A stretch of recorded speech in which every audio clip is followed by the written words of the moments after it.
Como é que tá a sua expectativa para hoje, para nossa entrevista? Pô, tá boa, tá ótima, tá muito quente. Você mora em São Paulo também ou Pois não? é. Aqui tá horrível também. Não, sou do Rio de Janeiro. Ah, nossa, deve estar mais Hoje, abafado, talvez. Aqui tá, hoje tá calor, tá demais. o dia mais. Foi mais calor no ano, eu tô falando agora. Ontem, nesse caso. Caramba, Aí, nossa. vim preparado, né? Minha aguinha aqui do lado, vamos nessa. É, Foi criada por você, né? A banda, né? Sim, Pelo percussionista Junior Brad, há quase 10 anos, né? Que a Candura foi criada. Aí virou nome constante no cenário da música e tudo mais. Então, antes de a gente começar a aprofundar no novo projeto, que é Tudo Vira Moda, eu queria entender um pouco mais como foi a história de vocês que começaram. pode crer. O projeto tem alguns anos já, e começou comigo e com o Junior Bridge, que é o baterista. Sim. Eu mostrei umas músicas minhas pra ele na época, faz bastante tempo, né? Eu sou novo, mas já tô ficando velho. E aí, enfim, ele gostou, a gente começou a produzir as coisas junto, decidimos lançar um EP, a gente formou um grupo ali, né? Outros músicos junto também faziam parte da banda. Aham. O Marcelo Gasperin, antes o Garelha, depois o Vitão. Mas aí, deixa eu fechar aqui. Aí ficou eu, o Junão. Depois a gente, enfim, veio a pandemia, a gente lançou alguns discos antes da pandemia chegar, alguns EPs na realidade. Uhum. Até que naquela transição entre o período da pandemia e o pré-pandemia, a gente começou a gravar o nosso primeiro disco, que é o Dístico. Sim. Quando começou aquela loucura toda, a gente lançou ele no meio da pandemia. Foi o nosso primeiro disco lançado. Isso foi em é, abril, eu 2020. acho, de 2020. Abril de Uhum. 2020. Uhum. Aí as coisas foram, como você sabe, pandemia, loucura. Nesse meio tempo, eu e Junior Bridge, Junão, tivemos que reestruturar todo o projeto. Sim. A gente chamou o André Bedure, que tinha produzido o disco, ele gostava das músicas, ele entrou para o projeto, a gente começou a trabalhar com ele já como um componente da banda. Uhum. Gravamos o segundo disco com o Thiago Romaro, querido amigo que foi para Portugal, mas ele era da banda antes de sair. Aí chegou o Thomas e a gente reestruturou todo esse projeto antes de voltarmos a tocar por aí. Então, eu, Júnior Bride, André Bedure no baixo e o Thomas Marra na guitarra, nosso time atual. Legal. E falando de você especificamente, você também é jornalista, né? Além de cantor, músico. O que veio primeiro, o jornalismo ou a música? Deixa eu ver.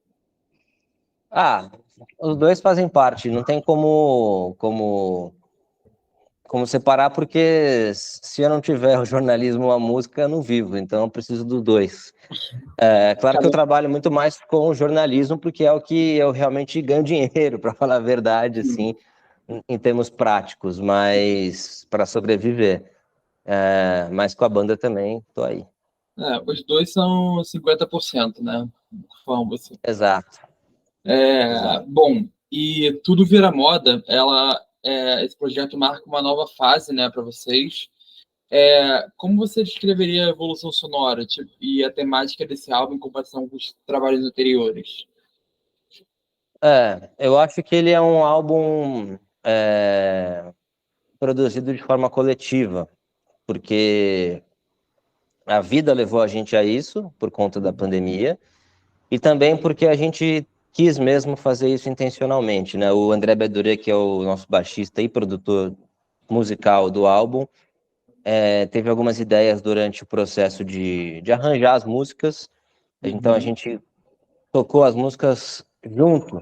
Às vezes isso pode parecer esquisito, né? Mas quando as gravações são feitas de qualquer álbum, de qualquer artista, muitas vezes os instrumentos são gravados de forma separada. Então vai lá, quem toca o violão ou a guitarra, com uma guia, faz a guia, depois o baterista vai lá junto com o baixo. Os Sim. instrumentos são captados de forma individual.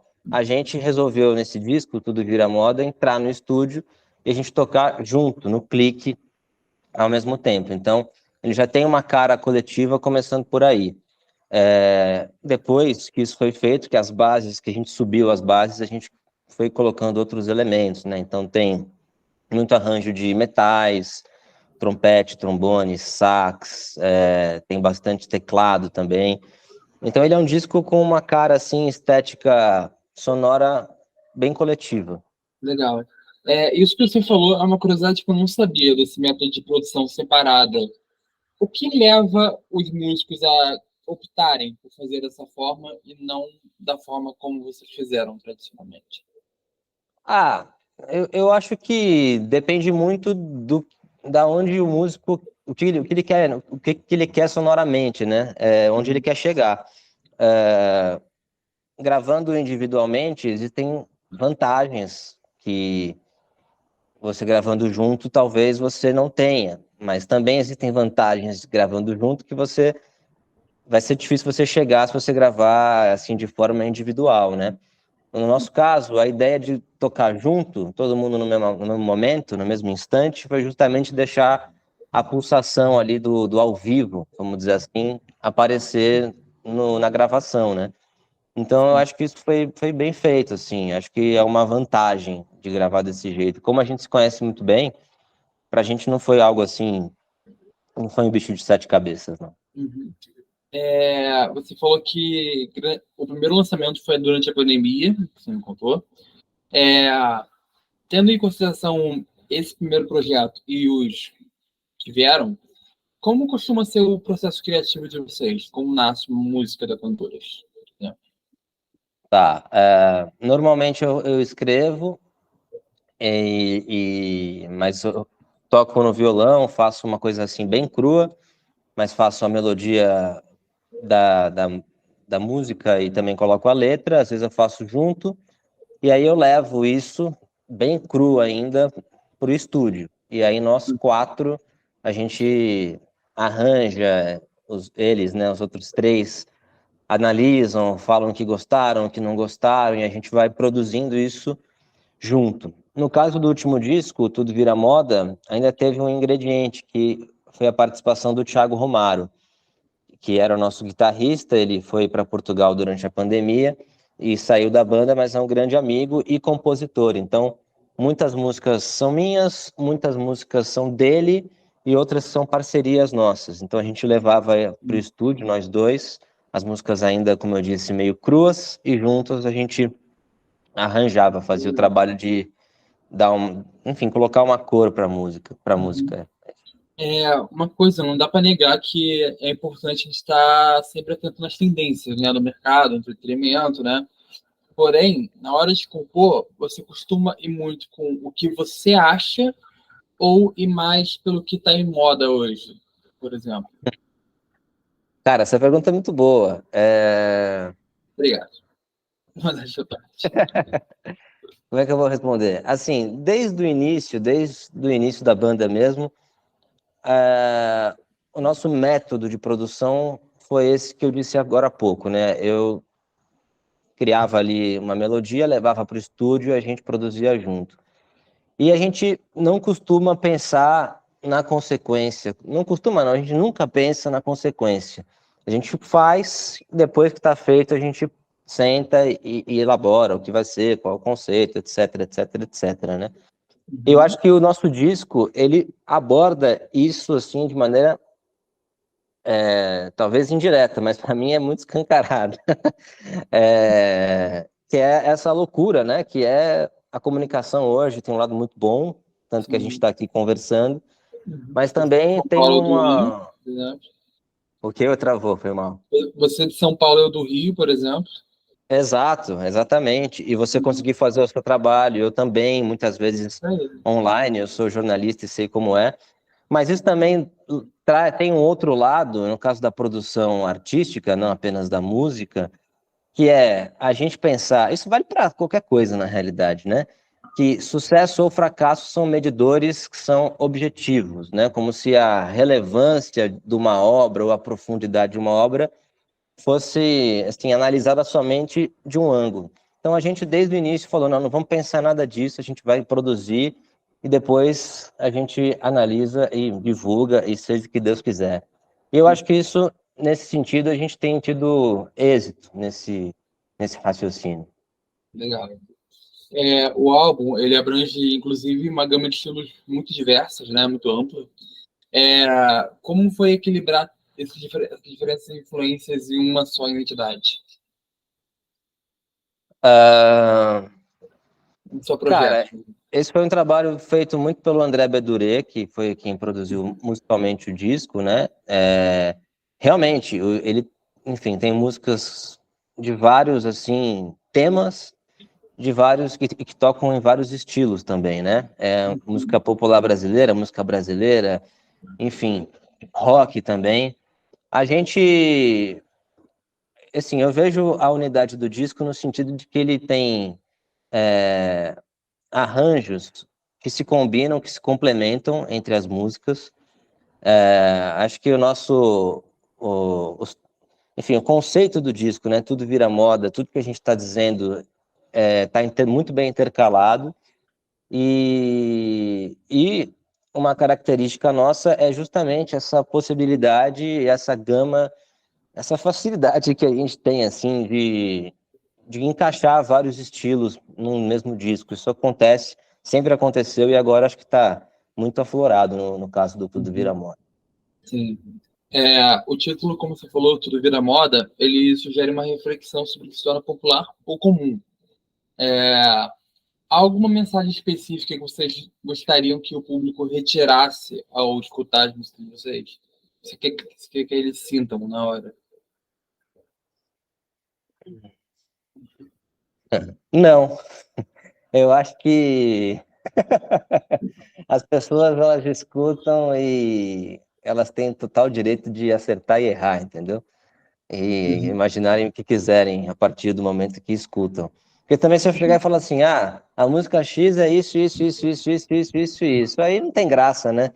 É, Aí não tem tanta graça. Então, eu acho que a as pessoa pessoas. fala que achou tal coisa, você fala, se você achou errado, você brotou errado. Você você achou errado. Eu nunca sei o que dizer ou o que explicar da música X ou Y. É muito difícil explicar. Eu tenho dificuldade enorme. Tem gente que tem facilidade, que gosta, que escreve. Eu tenho maior dificuldade de escrever sobre o que eu escrevi, de falar sobre o que eu escrevi. Uma curiosidade desse álbum é que vocês fizeram uma imersão em um sítio, né, para as gravações, né, para ter uma experiência única. Sim. Do que se deu essa ideia, né? E o que esse isolamento acabou influenciando vocês, essa imersão? Cara, a gente resolveu fazer isso, e várias bandas já fizeram, né, também, Uhum. ao longo da história, mas realmente foi algo que influenciou, porque com a pandemia, com o que virou, né, vivendo a pandemia, 2020, 2021 e até um pedaço de 22, 22 acho que menos, né, mas as pessoas estavam ali habituadas com um cotidiano que era muitas vezes idêntico, todo dia a mesma coisa, né? Eu acho que sair do nosso mesmo cotidiano foi importante, né? Então a gente resolveu sair daqui de São Paulo, capital, a gente foi para um lugar no interior de São Paulo. A gente ficou alguns dias para justamente fazer esse processo de mostrar as músicas e de arranjar sem a influência da cidade, né? Então, eu acho que foi bom. A gente conseguiu, em alguns dias, não foram tantos dias, mas em alguns dias, a gente conseguiu avançar muito assim, na produção do disco. Foi bem importante. Legal. Então, o disco ele acabou contando com participações de Samuel Samuca, Luísa Colia e da banda Vitrola Sintética. Como foram essas colaborações com eles? É, As colaborações se deram da seguinte maneira: a gente estava gravando, depois que a gente começou a mixar o disco, e a mixagem foi feita pelo Gabriel Martini, a gente refletiu e pensou, putz, realmente esse disco tem músicas que são muito diferentes, né? Assim, com Uhum. características diferentes. Então a gente arranjou elas com coisas parecidas para fazer para amarrar. E aí a gente escutou a música que chama Intención, que eu escrevi em uma viagem para Buenos Aires. E a gente pensou, nossa, essa música tem tudo a ver com o Samuel Samuca, do Samuca e a Selva. Uhum. Aí tinha um amigo em comum, o Thomas, nosso guitarrista, conhecia alguém do Samuca e a Selva, tal, a gente conseguiu o contato dele, a gente enviou a música, ele adorou e topou. Então, essa participação foi assim. No caso do Vitrola Sintética, eu gosto muito do trabalho deles, acho eles muito bons, sou fã, e eles seguiam a gente também eles, então houve foi mais fácil, assim, de Sim. mandar mensagem para o outro, eles gostaram da ideia, e aí eles gravaram muitas coisas, assim, né? Foi bem legal, eles gravaram guitarra, sintetizador, o Felipe, que é o vocalista, também registrou um dos versos da música, foi muito massa.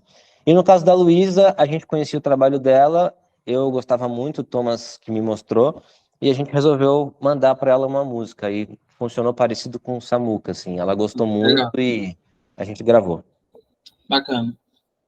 Bom, a apresentação ao vivo do álbum está marcada para agosto, no Sesc 24 de maio. Já foi. Eita. Foi agora no último agosto. Deve. Hum. Como é que foi a experiência de vocês mostrarem o seu projeto para o público?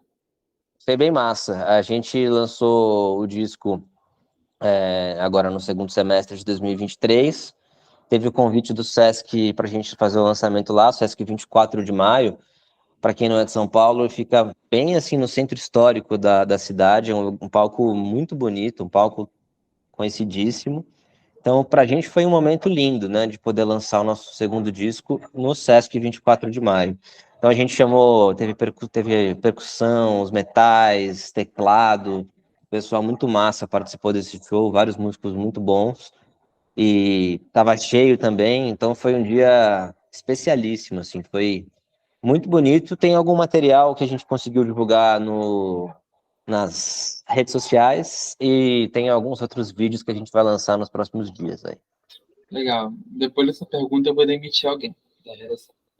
É, Bom, como a gente falou, o álbum tem uma diversidade de temas, né, que são abordados na letra, questões sociais, amor também. Tem alguma que tenha te marcado mais entre elas? Cara, deu uma travadinha no meio da sua pergunta, se Ah, você puder repetir. ela aborda vários temas, né, desde amor, como questões sociais. Tem alguma que tenha te marcado mais? É, eu acho que nenhuma, assim, eu gosto de todas, né? As músicas são minhas, então é difícil eu citar Escolher um filho é uma. difícil. É muito difícil escolher uma só, mas acho que depende muito do momento, né? Eu costumo, quando faço uma música, eu fico tocando ela, tocando ela, tocando ela, eu falo, nossa, vamos tocar esse negócio. Então, normalmente o que é mais recente me agrada mais de tocar. Acho que deve ser assim com todo mundo, né? E no caso desse álbum, várias músicas foram feitas nos últimos anos de pandemia e algumas outras são músicas mais antigas, então teve essa diferença aí. Uhum. Para a gente poder finalizar a nossa entrevista, é uma pergunta sempre mais reflexiva que eu deixo para o final, que, no seu caso, não posso falar pela banda toda, né, que não está aqui, né, mas, no seu caso, o que você acha que a música representa hoje na sua vida, tipo de significado? Pô, essa daí é quase o Abu Janra perguntando o que é a vida. É, Cara, como eu falei, é uma extensão da minha alma, né? Se eu não tiver a música, eu não consigo viver. Eu acho que o significado para mim é esse. Legal. Cara, mais uma vez, muito obrigado por ter aceitado o convite. Foi ótimo te entrevistar. E para quem conheceu a banda pela nossa entrevista, onde é que a gente consegue acompanhar melhor os trabalhos de vocês, redes sociais, plataformas? Gente, eu falei mal das redes sociais, mas vocês têm que seguir a gente nas redes sociais. É o seguinte, é Canduras com K, escreve com K, Canduras com S no final, em nosso Instagram, Canduras Banda. Lá você vai ter todas as informações nossas de shows, onde você consegue escutar. Nosso Spotify também está disponível, é bem fácil de achar. Se escreve Canduras, começa com K, você vai logo de cara encontrar o nosso perfil. Aproveita e conhece, porque a gente tem aí 4 EPs lançados, a gente tocou aí no Rio, inclusive, recentemente, no Áudio Rebel. Recentemente nada, né? O tempo passa voando, já faz mais de um ano, acho, ou um ano. Então, é isso. Escutem Canduras nas redes sociais, nas plataformas digitais. Valeu, até a próxima, meu. Obrigado. Valeu, Luca. Falou.